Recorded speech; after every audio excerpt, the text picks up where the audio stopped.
భాగవత సప్తాహ యజ్ఞం అప్రతిహతంగా కొనసాగుతూ మన యొక్క సంకల్ప పరంగా భగవద్ అనుగ్రహం చేత ఈరోజు యజ్ఞంలో భాగంగా మొదటి రోజు, సంకల్పంలో భాగంగా 8వ రోజు కొనసాగుతున్నాం.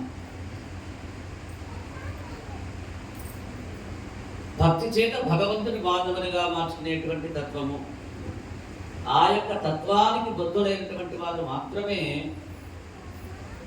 సాలోక్య సామీప్య సారూప్య సాయుధ్య గతిని పొంది శాశ్వతమైనటువంటి వైకుంఠ లోకాన్ని చేరుతారు. ఇందులో ఎలాంటి సందేహం లేదు. ఈ యొక్క పరంపరలో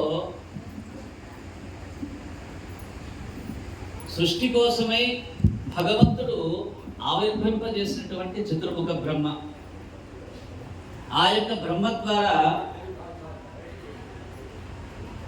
శ్రీహరి దర్శనమిచ్చి అంతర్ధానమైన తర్వాత మొట్టమొదటిసారి అంతా జలమై ఉన్నటువంటి సందర్భంలో ఆయన ఎవరు ఎవరు ఎవరు ఇలా నేను ఎలా ఉద్భవించాను, ఇక్కడ నేనొక్కడిని ఎందుకున్నానని చెప్పి వెతికాడట బ్రహ్మగారు.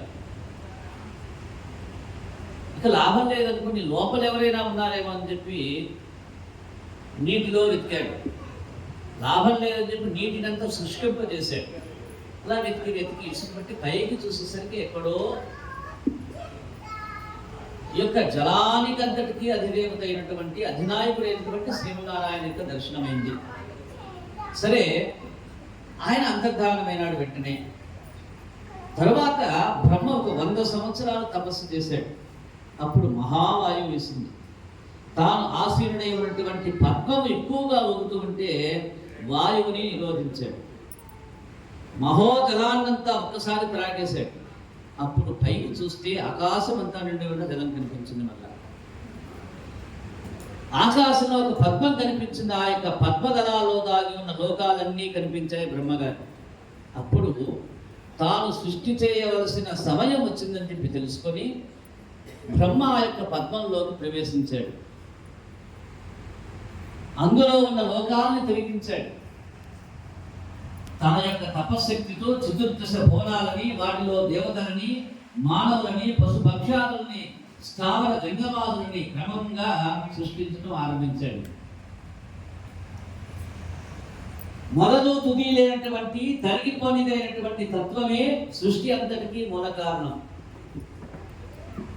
కాలము, మహత్తు, భూతాదులు తనని ఆశ్రయిస్తే భగవంతుడు గుణాలను ధరించి కాలానికి అవసరానికి తగిన రూపాల్లో వినోదానికై తనను తాను సృష్టించుకుంటూ ఉంటాడు. ఇది భగవతత్వం. సృష్టించబడి ఉన్నటువంటి సమస్త లోకాల్లోనూ తాను వ్యాపించి ఉంటాడు. ఎందుకంటే రక్షణ చేయాలి. ఇది తన యొక్క బాధ్యత. అతని యందే సమస్త లోకాలు ప్రకాశిస్తూ ఉంటాయి. విశ్వానికి కారణము, కార్యము తానే అయిపోయి ఆ యొక్క పరమ పురుషుడి నుండి వ్యక్తమై యొక్క విశ్వం విరాజిల్లుతూ ఉంటుంది. ఇది ఆయన యొక్క మాయా ప్రభావం చేత యొక్క విశ్వమంతా ఒక క్రమంలో పుట్టి పెరిగి నశిస్తూ ఉంటుంది. ఈ విధంగానే పూర్వకాలంలో తన యొక్క సృష్టిని విశ్వవ్యాప్తం చేశాడు భగవంతుడు. భవిష్యకాలం కూడా ఇలానే ఉంటుంది. ఎలాంటి మార్పులలో ఇది యథాతథం.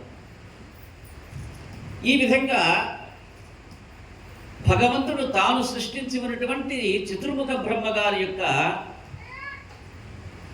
సృష్టి క్రమం 9 విధాలుగా ఉంది. అదే ఆ యొక్క 9 విధానాల్లో మొట్టమొదటి విధానమే మహత్తత్వము.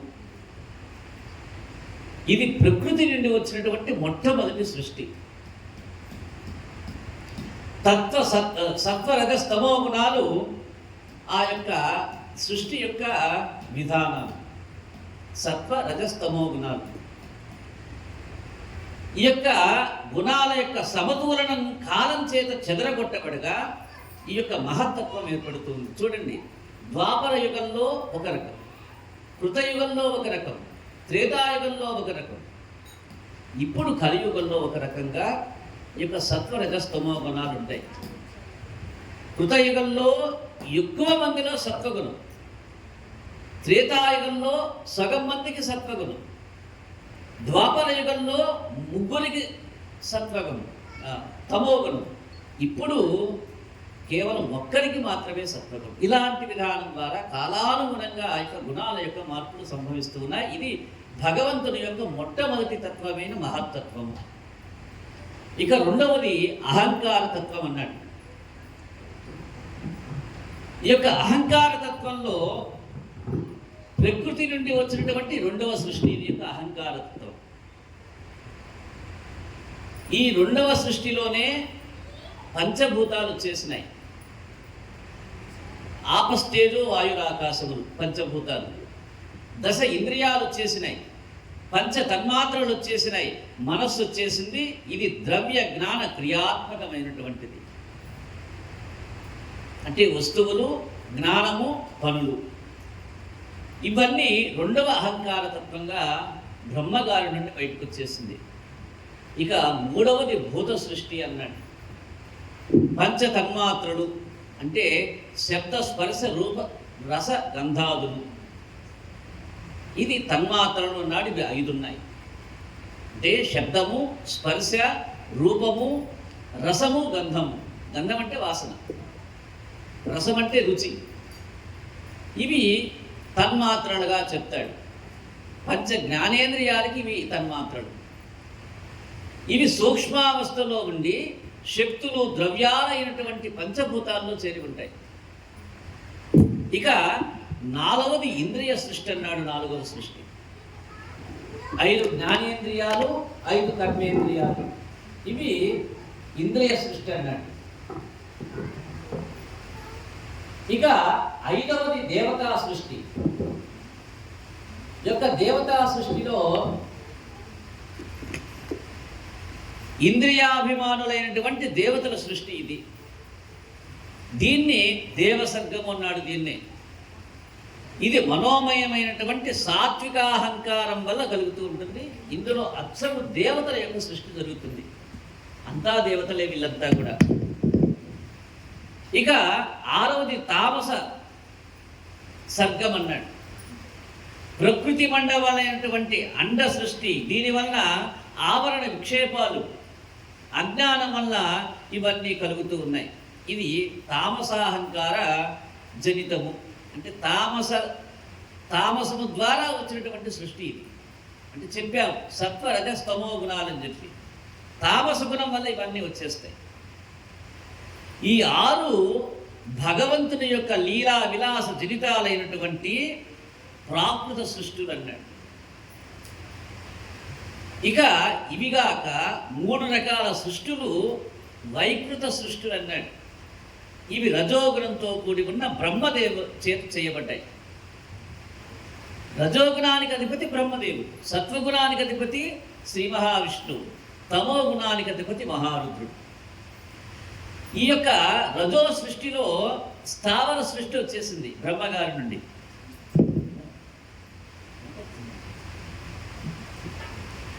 ఈ యొక్క స్థావర సృష్టిలో ఓషధులు, అరటి, వెదురు పొదలు లాంటివి, పూలు పూయకుండా ఫలించేటువంటి వృక్షజాతులు, అంటే పువ్వు లేకుండా వచ్చేస్తాయి పండ్లు. ఏమిటయా అంటే రావి, మేడి, పనస మొదలైనటువంటి వనస్పతులు అంటాడు.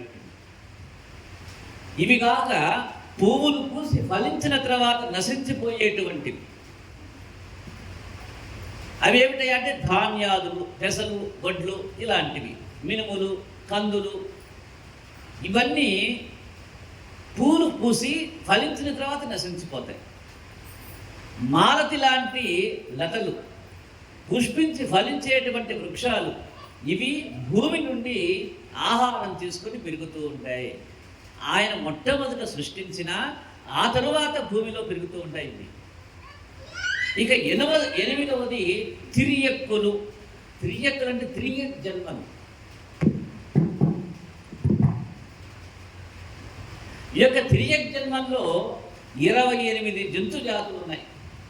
ఇవన్నీ జంతువులే. తిరియక్ జన్మలంటే జంతుజాలాదు. వాటిలో నిన్న, నేడు, రేపు అనేటువంటి జ్ఞానం లేవు వాటికి. చెప్పాం మనం. జంతు సమానంగా అయిపోవాలంటే మానవుడు జ్ఞానాన్ని వదిలేసేయాలి. అదే మనం అర్థం చేసుకోవాలి యొక్క జన్మల యొక్క తారతమ్యాలను. ఇందులో భాగంగా ఏదైతే 28 రకాల జంతుజాలాదులు ఉన్నాయో వాటికి నిన్న రేపు నేడు మనకి తెలుసు వర్తమాన భవిష్యత్తు భూతకాలాలు. కానీ అవి గుర్తించగలవా? లేదు, వాటికి ఆ జ్ఞానం లేదు. తమోగుణ ప్రధానమైనటువంటివి పైగా ఇవన్నీ కూడా ఆహార నిద్ర మైథునాల యందే ఆసక్తి ఉన్నాయి వాటికి. ఇక మిగతా వాటి గురించి తెలియదు వాటికి. ఆహార నిద్ర మైథునాదులు మాత్రమే వాటికి ఉన్నాయి. పక్షాదులకి వాసన చూసి గుర్తిస్తాయి. సుఖ దుఃఖాలు త్వరగా మరచిపోతాయి. భూచరాలే కాకుండా మొసలి లాంటి జలచరాలు, రాబందులు లాంటి ఆకాశచరాలు కూడా తిరియక్ జన్మలెత్తుతూ ఉంటాయి. తిరిగి తిరిగి తిరిగి తిరిగి తిరిగి పుడుతూనే ఉంటాయి. కోటాను కోట్ల సార్లు పుడతాయి. ఇక 9వ సృష్టి మానవులు. ఈ యొక్క మానవ జాతి రజోగుణ ప్రేరేపితమైనటువంటివి. కర్మ చేయడానికి ఆసక్తి ఎక్కువ యొక్క మానవ జాతికి. మానవులు దుఃఖమందు కూడా సుఖాన్ని అపేక్షిస్తూ ఉంటారు. ఇది మానవ జాతి యొక్క లక్షణం. ఈ 3 వైకృత సర్గాలు అన్నాడు. ఈ మూడింటిని ఏ మూడవి? స్థావర సృష్టి, తిరియక్కులు, మానవులు. స్థావర సృష్టి అంటే అలానే ఉండిపోతాయి అవి, వృక్షాదులు. తిరియక్ సృష్టిలు అంటే జంతుజాలాదులు పుడుతూ పుడుతూ పుడుతూ పుడుతూనే ఉంటాయి అవి.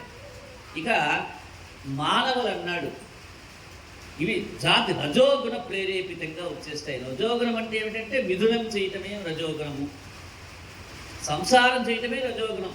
కాబట్టి సంసారులకే కదా మానవులు పుట్టేది. కాబట్టి వీళ్ళు కూడా రజోగుణ సంపన్నులే అనాలి. వీళ్ళకి ఏమిటి? కర్మ చేయడానికి ఆసక్తి. ఇక ఈ 3 వైకృత సర్గాలంటే దేవతలు కూడా వైకృత సర్గంలోని వారే అయినా వారిని దశమ వర్గంగా చెప్పారు. అంటే దేవతలు కూడా ఇలా పుట్టిన వాళ్ళే. ఎలా పుట్టారంటే ఏ మానవుడు 100 అశ్వమేధయాగాలు చేస్తాడో వాడల్లా దేవత అయిపోతాడు. ఈ దేవతలు వీరిలో 8 వర్గాలు ఉన్నారు. మళ్ళా దేవతల్లో ఆ యొక్క 8 మంది దేవతల్లో పితృదేవతలు ఒక దేవతలు, ఇవిగాక అసురులు అనేటువంటి వాళ్ళు ఒక దేవతలు, గంధర్వులు అనేటువంటి వాళ్ళు ఒక దేవతా వర్గం, అప్సరసులు ఒక దేవతా వర్గం, సిద్ధులు ఒక దేవతా వర్గం, యక్ష రాక్షసులు ఒక దేవతా వర్గం, చారులు ఒక వర్గం, భూత ప్రేత పిశాచాలు ఒక వర్గం, కిన్నెర కింపరుషాదులు విద్యాధరులు ఒక వర్గం. ఇన్ని వర్గాలు ఉన్నాయి దేవతా వర్గాల్లో. మీరు అనుకున్నట్లుగా పిశాచాలు కూడా దేవతా వర్గం వాళ్ళే. కాబట్టి అందరికంటే కింద వర్గం. యక్ష రాక్షసులు కూడా ఈ యొక్క దేవతా వర్గమే. ఈ విధంగా 10 రకాల సృష్టిని చతుర్ముఖ బ్రహ్మగా సృష్టించారు. ఈ యొక్క భూమి మీద వదిలేశారు. ఈ విధంగా ప్రతి కల్పారంభంలో సృష్టి జరుగుతూ ఉంటుంది అని ఇది బ్రహ్మజ్ఞాన రూపంగా భాగవతంలో మనకి తెలియజేస్తూ ఉన్నాయి పెద్దల ద్వారా. ఇలాంటి సృష్టిని తాను సృష్టిస్తూ ఉన్నాడు. ఎవరైతే ఈ యొక్క సృష్టి పరంపరని ఆపాలనుకుంటాడో, ఈ యొక్క సృష్టి పరంపర యొక్క విధానాన్ని ఇంతటితోటి ఫుల్ స్టాప్ పెట్టాలనుకుంటాడో వాడు ఏం చెయ్యాలని చెప్తూ ఉన్నది? వాడు ఏం చెయ్యాలట? సహజంగా అయితే ఈ యొక్క మానవ పరంపర ఎప్పటిదాకా కొనసాగుతుంది? నీవు కర్మ చేసినంత కాలము పుట్టుక గిట్టుక అనేటువంటివి తప్పవు. మామూలుగా ఏదైతే జంతుజాలాలు ఉన్నాయో చెప్పుకున్నాము, లక్షలాది సార్లు అది అదే జంతువుగా పుడుతూ ఉండాలి. ఎందుకయ్యా అంటే వాటికి జ్ఞానము లేదు, వాటికి నాలుక లేదు, వాటికి ఆలోచన లేదు, వాటికి బుద్ధి లేదు, మనస్సు లేదు, చిత్తము లేదు వాటికి. మరి ఏమయ్యా వాటికి ఉన్నదంటే ఆహార నిద్ర భయమైథునంచ. ఆహార నిద్ర చెప్పండి, ఆహార నిద్ర భయ మైథునంచ. ఈ 4 జంతువులు ఉన్నాయి, కాక మనకి ఉన్నాయి. ఇక సమానమేతత్ పశుభిర్నరాణం. ఆహార నిద్ర భయమైథునంచ సమానమేతత్ పశుభిర్నరాణం. అంటే పశువులలో మానవులలో ఇవన్నీ సమానమే, కానీ ఒకే ఒక్క తేడా ఉంది మానవులకి పశువులకి. భగవంతుడు అందులోంచి వేరు చేసి పక్కన పడేసి జ్ఞానము, బుద్ధి, అహంకారము, చిత్తం అనేటువంటి వస్తువుల్ని మనకి తాను సమకూర్చి యొక్క భూమి మీద వదిలేశాడు భగవంతుడు. అలా వదిలేటువంటి ఆ యొక్క భగవంతుడికి మనము ఒక కార్యము చేత మాత్రము చేతనే యొక్క జరామరణాల యొక్క సృష్టి క్రమంలో నుంచి వేరుపడిపోయి కేవల కైవల్యాన్ని పొందగలుగుతాడు. ఏమిటయ్యా అంటే ధర్మోహితేష అధికో విశేషోహో. ఏమిటి వాటికి మనకి ఉన్నటువంటి తేడా? విశేషంగా ధర్మ కార్యాల్ని ఆచరించగలుగుతాడు మానవుడు. విశేష ధర్మ కార్యాన్ని ఆచరించగలుగుతాడు మానవుడు. ధర్మోహితేషామధికో విశేషో ధర్మేణ హీనాః పశుభిః సమానః.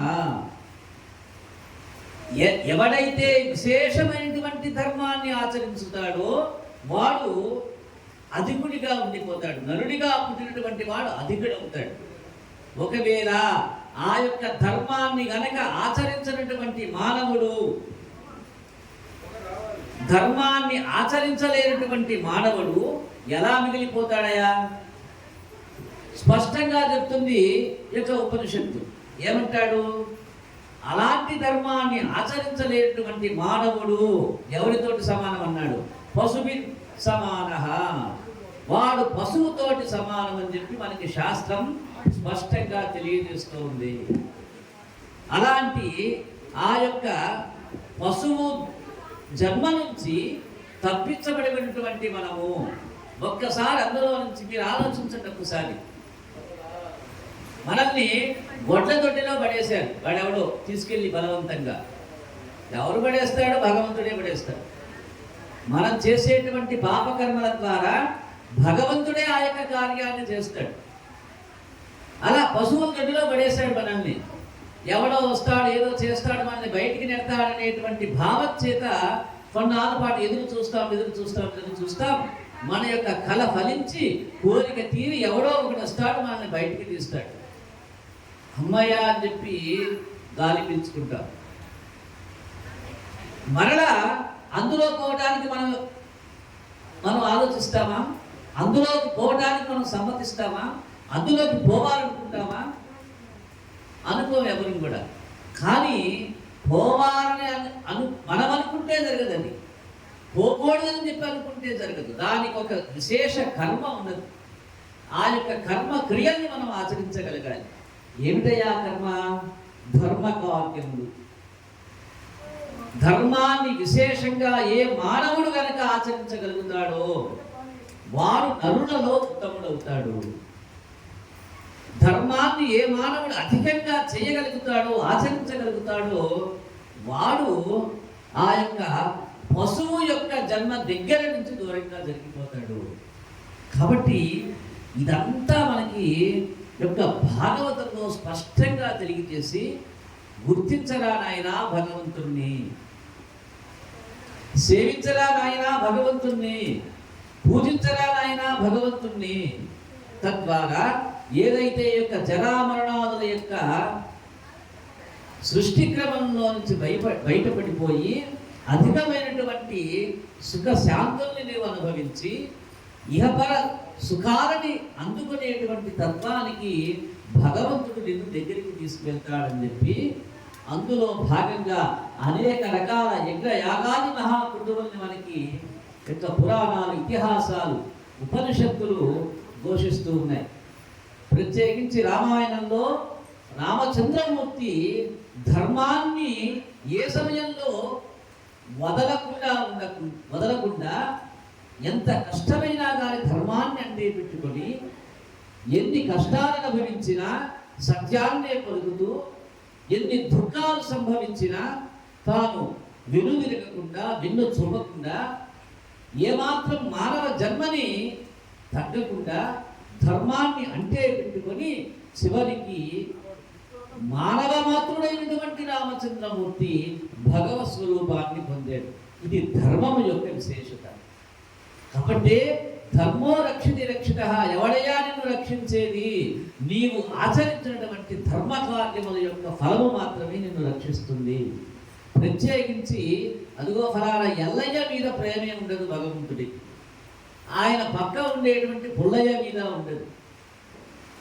ఆయనకి ఒకరి మీద ప్రేమ లేదు, ఒకరి మీద ద్వేషం ఉండదు. అతనికి ఉన్నదల్లా కేవలం లెక్క మాత్రమే. ఏవి లెక్కది? పాప పుణ్యాల యొక్క కర్మఫలాల లెక్కలు మాత్రమే అతనికి వచ్చు. ఆ యొక్క క్రమం ప్రకారంగా ఆ యొక్క పాప పుణ్యాల కర్మఫలాలను లెక్క వేసి మాత్రమే మనం అనుభవించేటువంటి సుఖ దుఃఖాలు ఉన్నాయని చెప్పి భగవత్ శాస్త్రం మనకి స్పష్టంగా తెలియజేస్తోంది. జై రమా రమణ గోవింద హరి.